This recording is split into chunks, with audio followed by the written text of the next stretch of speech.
The moon is gone, and you are the last antenna left to broadcast our story. This was no longer death. This was the slow petrification of proteins. She dragged her mangled organic hull to the summit of the transmission mast, forcing a final, wheezing servomotor in her right shoulder to labor, spitting flecks of lubricant and graphite. Her left limb hung like a broken pendulum, dead, alien, and cold, reduced to a bag of bloodied bones after a brutal snag against the tower's steel rib had demolished its cartilaginous structure. The agony of tearing tissues had been quarantined.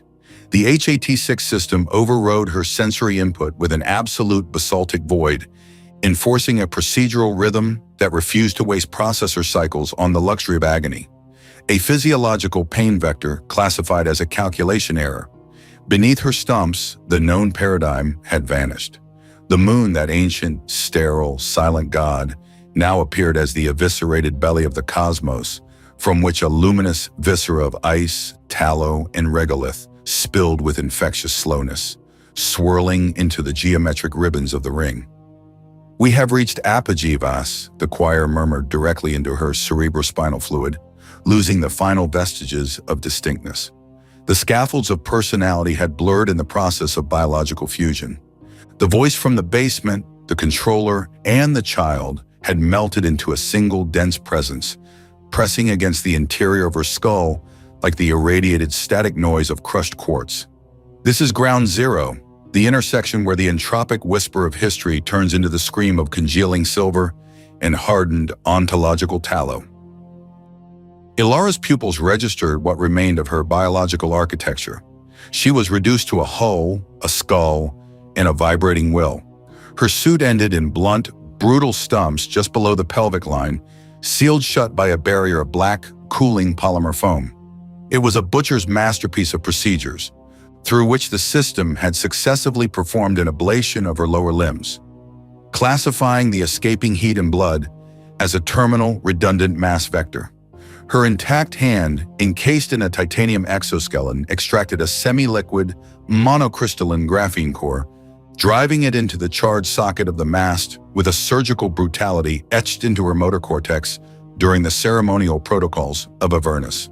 The invasion occurred through a crushing haptic shock. Superconducting ytterbium vines forced their way beneath the meninges, tunneling a path directly toward the deposited archive. No emotion, only raw transfer. Every encoded volume, every symphony, and every DNA helix of terrestrial wheat exploded within her spinal cord in a roaring stream of molten copper, liquid silver, and fire. 2 years before the final transmutation, before she reduced her existence to an optimized light vector, Elara Vass still carried the archaic ballast of her own anatomy, a carbon weight, clumsily resisting the leaden gravity well of Earth.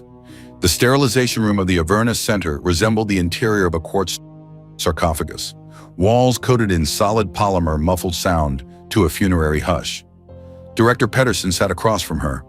His biological suit had begun to sublimate. He sweated a terror that smelled of rancid organic matter and cheap, burnt caffeine, while microspasms in his facial muscles betrayed the progressive degradation of his tissue. "We are initiating the parasitic architecture. Codename, the Noise," Pedersen blurted out, compulsively tapping a stylus against holographic cross-sections of graphene cores. His field of vision locked 30 degrees off Elara's line of sight. Outside the window, the ozone shield was dying, bleeding out concentrated, scorched light. He took refuge in the sterile liturgy of technicalities. Implementation of the cognitive triad, the behavioral layer, procedural oversight, and the silencing layer. The most vital one, Vass. Do you remember what we said about degradation? We had to isolate the worst parts of you just to begin. The rest is a matter of voltage. If the core isn't forcibly infected with a synthesized illusion of hope, the probability vectors indicate irreversible catatonia within 72 hours of contact with the regolith. This is the only form of existence we have left to offer. Accept it with gratitude. The cold penetration of a titanium needle near the second cervical vertebra brutally terminated the conversation simulation. A substance with the density of molten lead, slang classified as neural lead, invaded her arteries like liquid glass, forcing an immediate reaction. Her meninges registered a violent thermal shock, and her eyeballs rolled back into her skull, completely losing the capacity for accommodation. The laryngeal muscles contracted in a defensive spasm. Only after this litany of micro-injuries did the half-paralyzed prefrontal cortex manage to generate a mental aberration, forcing the numb speech apparatus to labor. "Why?" Elara wheezed, blind, spitting clotted saliva that tasted of salt. Pedersen finally turned toward the reinforced glass, behind which the last living continents were choking on smoke. "Look outside, Vass, at that gas, at the gravity devouring itself. Everything tends toward death, but you possess the same primal flaw as the rest. You refuse to accept it. That makes you the perfect carrier. We always had to do it this way." Then an alien's signature exploded within the graphite void of her skull. A dry, cynical resonance bored into her hippocampus like the vibrations of cracked quartz. "Cheap rhetoric, Pedersen," the noise hissed, installing itself directly onto her optic nerve. "You're wasting oxygen resources. In less than 30 seconds, this solution will chemically scrub her neurons. Not the mind topography, Pedersen. That old rancid history you call a conscience. There will only be room left for our story." She was jolted from a dead sleep by the galvanic aftertaste of raw copper. The bloom on her palate was thick, viscous, and vibrating with electrical charges. Elara's tongue retracted into her throat in a defensive spasm, her jaw clenching with enough force to shatter enamel. "That isn't blood from damaged mucous membranes, Vass," the voice from the basement hissed, infecting her auditory nerve with a parasitic resonance. "Those are neural-led isotopes entering an aggressive crystallization phase inside your cortical implants. The system has permanently excised your short-term memory and flooded the empty sectors with base topography. Evacuate." The mass pulse is at 180 beats. It is hysterical and utterly unaesthetic. Elara's eyelids forced themselves open, admitting an image of total annihilation into her brain.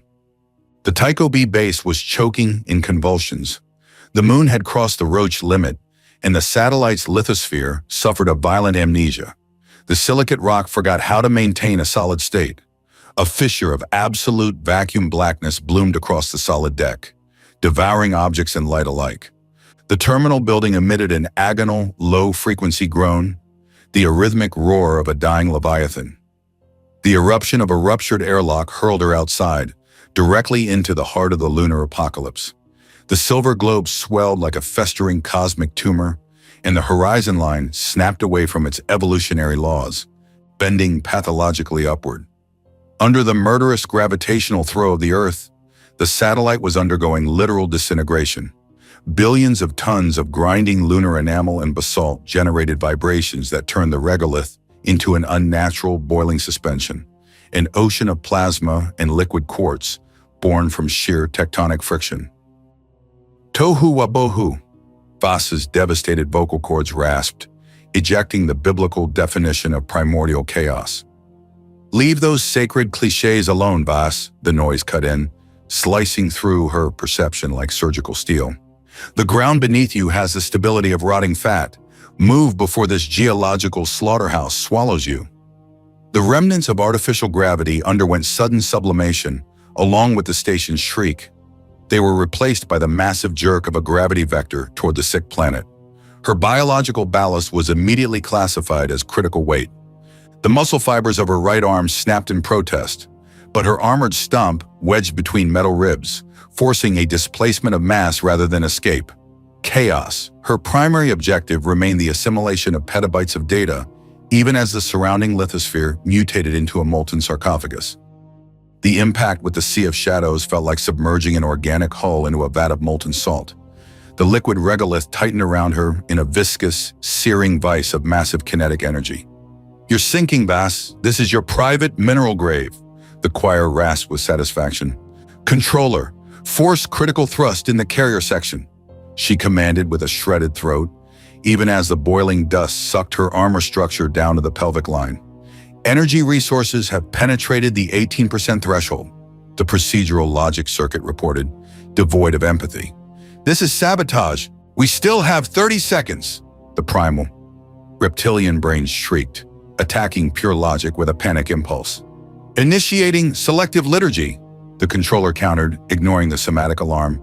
Archive integrity requires drastic voltage stabilization, severing left locomotory architecture. Instead of human fear, there was only the crushing compression of a titanium band on the femoral artery.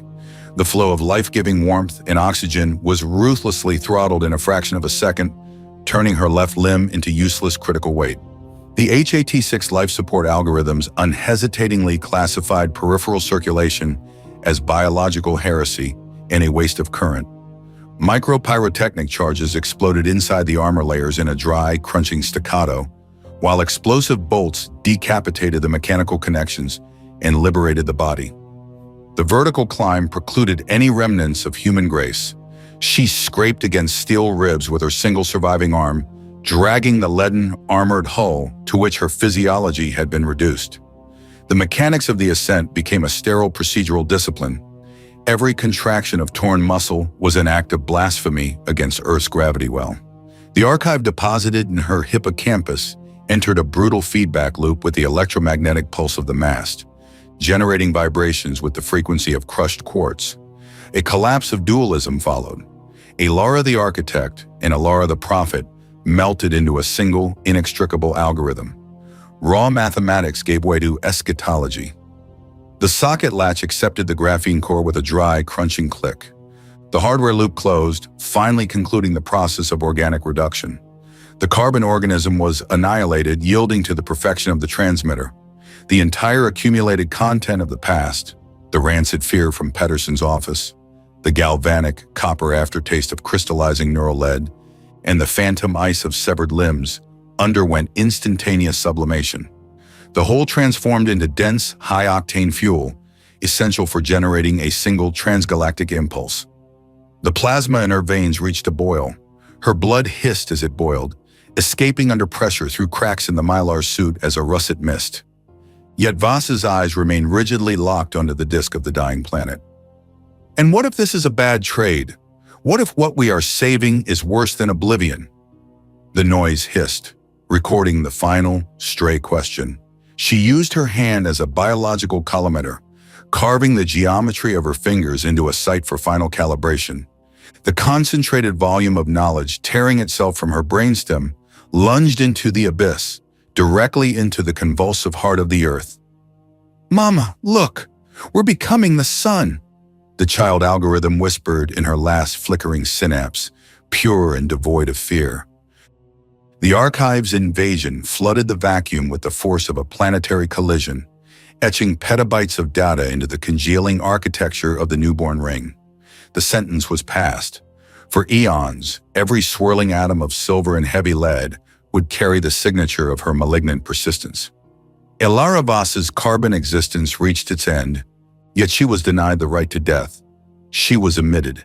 She froze into the Silver Shroud, a stony and indestructible formation of memory, shielding the logos from gluttonous entropy. In accordance with the ruthless paradigm of the species, even as the firmament disintegrates, we obsessively update the software of the universe. The final memory silvers into glass. 1,000,000 binary suns now scatter. Nobody holds this silent weight. Just a shroud of static and light.